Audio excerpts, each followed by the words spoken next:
Breaking: Africa just built a plane without the West, and the world can't believe it. Traoré's plane shocks the West. Is this the start of a new African era? No aid. No loans.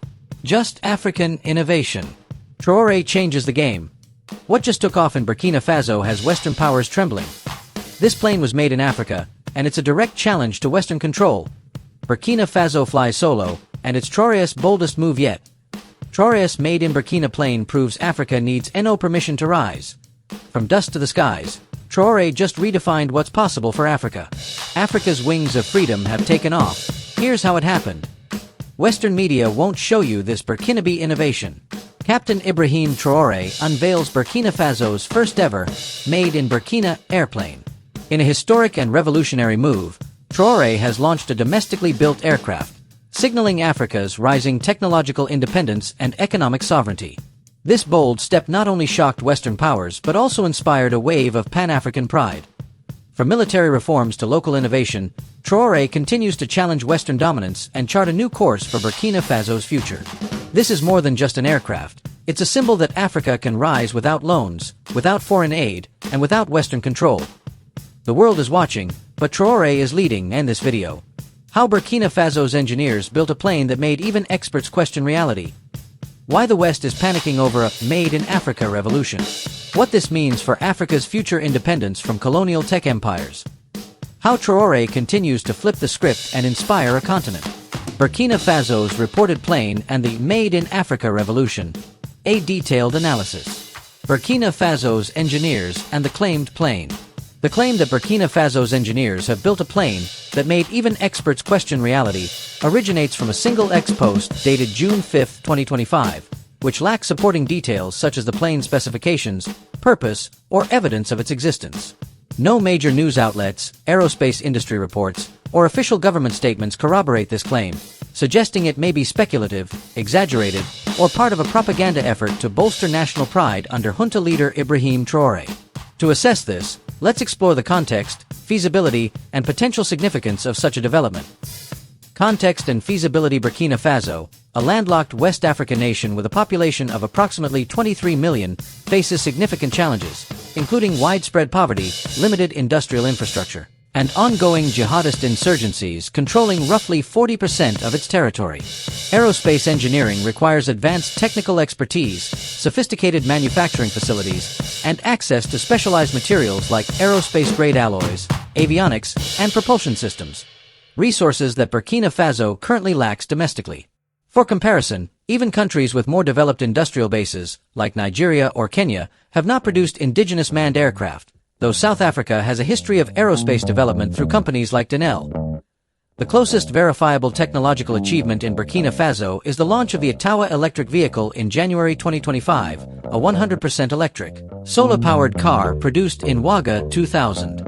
This project, highlighted in posts on X and reported by some African media, demonstrates Burkina Faso's ambition to innovate in sustainable technology.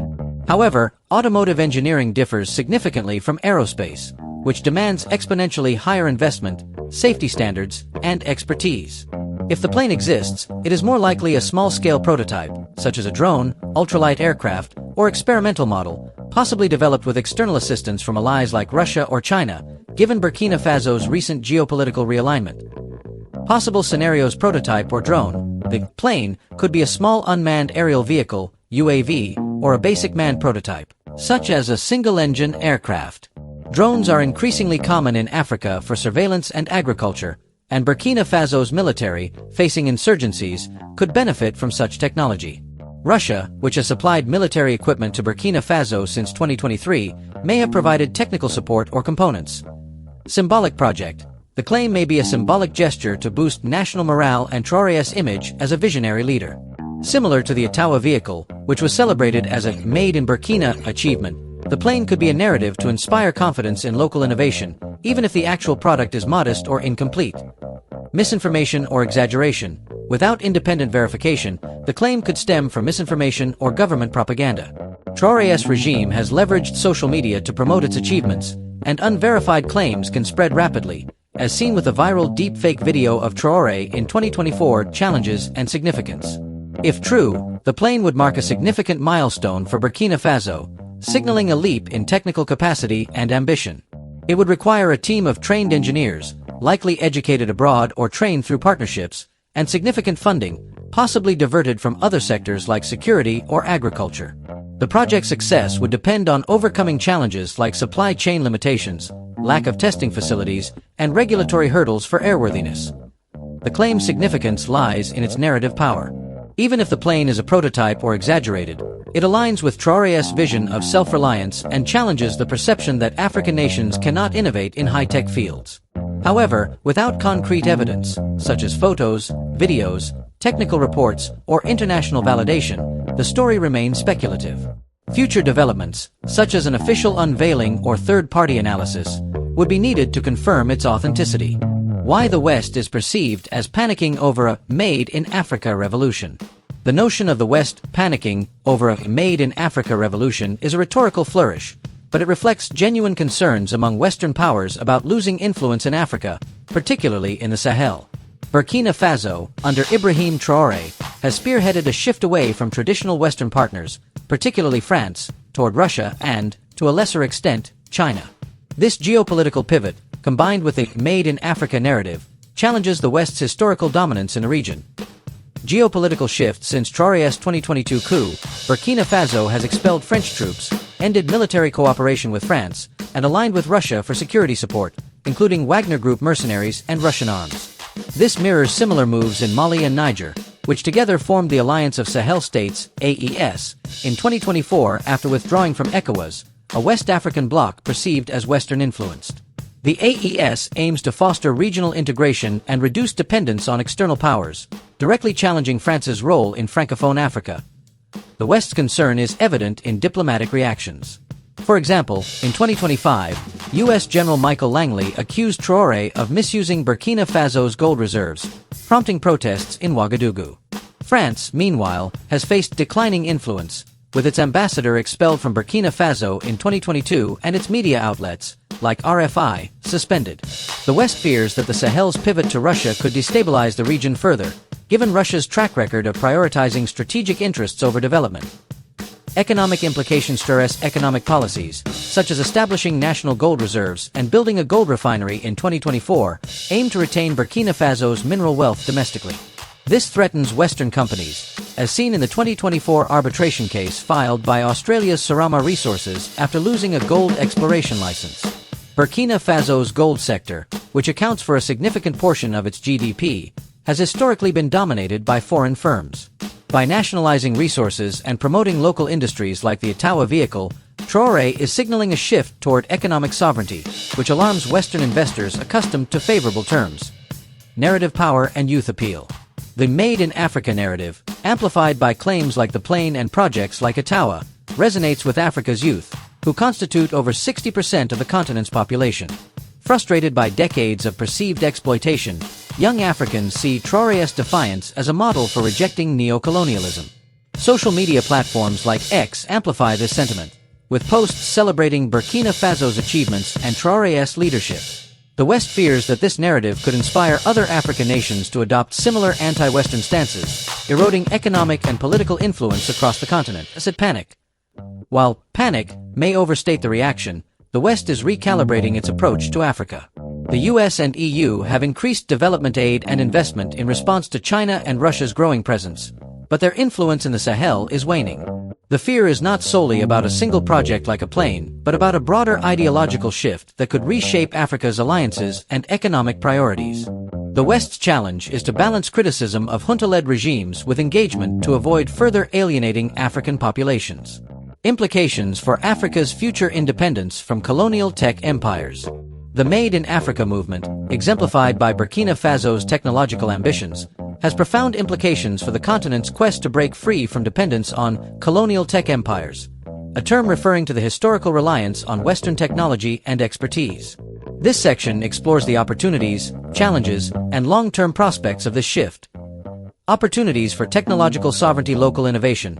Projects like the Itawa electric vehicle demonstrate that African nations can develop technologies tailored to their needs, such as sustainable transport in resource-constrained environments. A Made in Burkina plane, if real, would signal even greater ambition, potentially inspiring other African nations to invest in high-tech sectors like aerospace or renewable energy. Human capital development. Technological independence requires skilled workforces. Burkina Faso's push for innovation could drive investment in STEM education and vocational training, building on initiatives like the African Institute of Technology in Nigeria or South Africa's aerospace training programs. Partnerships with allies like Russia or China could provide access to expertise, though this risks new dependencies. Regional collaboration. The AES, comprising Burkina Faso, Mali, and Niger, could foster shared technological projects, pooling resources to overcome individual nations' limitations. For example, a regional drone program for security or agriculture could be more feasible than a single country's aerospace venture. Economic empowerment. Resource control.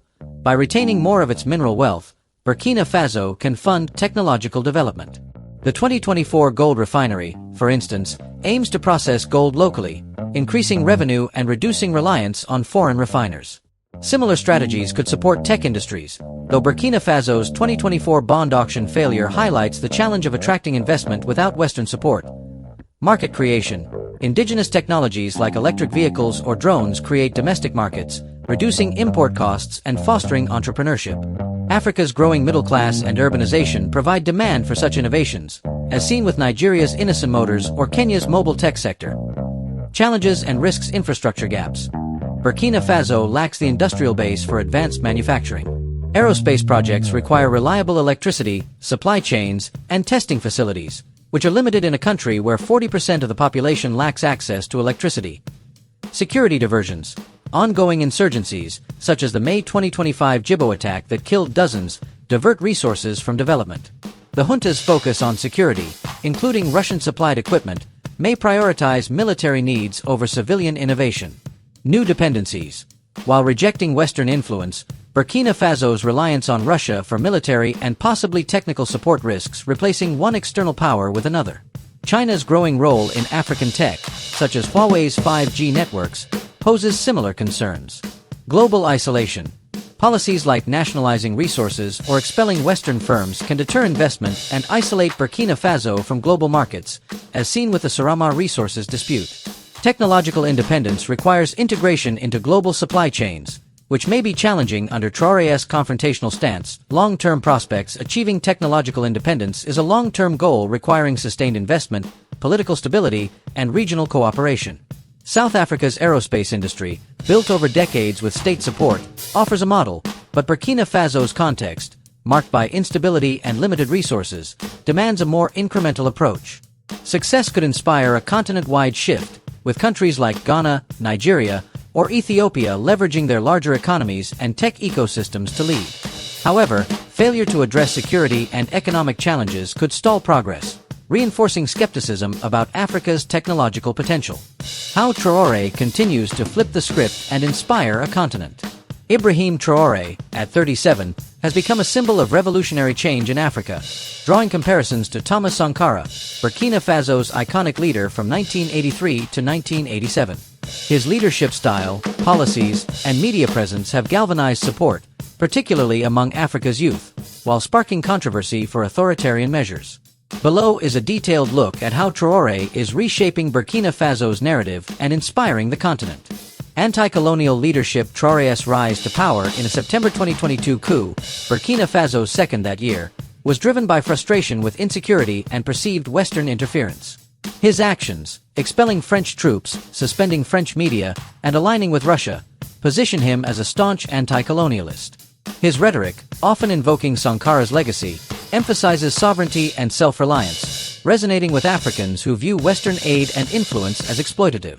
For example, his 2024 speech at the Russia-Africa Summit called for true partnerships, rejecting conditional aid. Social media and global reach. Traoré's appeal is amplified by social media, particularly X, where supporters share viral content celebrating his leadership. A 2024 deepfake video of Traoré speaking in multiple African languages, though not authentic, garnered millions of views and sparked rallies in Ouagadougou, London, and Conakry. Posts on X describe him as a beacon of hope and Africa's Che Guevara, reflecting his cult-like status among young Africans. Supporters like Seko and Samariam Dukali from Liberia have called him a hope for black people, highlighting his Pan-Africanist appeal. Policy initiatives. Technological ambition. The Itawa electric vehicle, launched in January 2025, symbolizes Traoré's vision of a self-reliant Burkina Faso. The project, though modest compared to global standards, showcases local innovation and aligns with global trends toward sustainability. Economic reforms. Traoré's focus on gold reserves and a national refinery aims to retain wealth domestically. In 2024, Burkina Faso increased its gold production, a key export, to fund development, though disputes with foreign firms like Sarama Resources highlight risks. Cultural revival. The 2025 opening of a Thomas Sankara mausoleum reinforces Traoré's connection to Burkina Faso's revolutionary past, rallying youth around a shared identity. Cultural initiatives, like renaming streets after Sankara, strengthen national pride. Challenges and criticisms. Authoritarian measures. Traoré's junta extended military rule by 5 years in 2024, citing security needs, and banned homosexual acts, drawing international condemnation. Human Rights Watch reported in 2025 that the junta was responsible for over 130 civilian deaths, undermining Traoré's populist image. Security failures. Despite Traoré's focus on combating jihadist insurgencies, attacks persist. The May 2025 Djibo assault, which killed dozens, exposed ongoing vulnerabilities, with critics arguing that Russian support has not delivered promised stability. Economic struggles. The 2024 bond auction failure and reliance on Russian aid highlight economic fragility. Traoré's confrontational stance risks alienating investors, limiting funds for ambitious projects like the alleged planned Pan-African inspiration. Traoré's influence extends beyond Burkina Faso, inspiring leaders and movements in Mali, Niger, and Guinea, where young military rulers echo his anti-Western rhetoric. His vision of a united, self-reliant Africa aligns with the AES's goals and resonates with Pan-Africanist thinkers like Kwame Nkrumah. However, his reliance on military rule and foreign allies like Russia raises questions about whether he can deliver sustainable change. His ability to flip the script lies in his defiance of Western expectations, but his legacy will depend on balancing idealism with governance that addresses Burkina Faso's pressing challenges. Conclusion. The claim of a "made in Burkina" plane, while unverified, reflects Burkina Faso's broader ambition to assert technological and political independence under Ibrahim Traoré. The West's perceived panic stems from losing influence in the Sahel, where Burkina Faso, Mali, and Niger are redefining alliances and economic priorities. The Made in Africa revolution offers hope for technological sovereignty but faces significant hurdles, including infrastructure gaps, security crises, and new dependencies on non-Western powers. Traoré's leadership inspires millions but is tempered by authoritarianism and ongoing instability. Whether through real or symbolic achievements, Burkina Faso's trajectory under Traoré signals a bold, if uncertain, path toward a self-reliant Africa.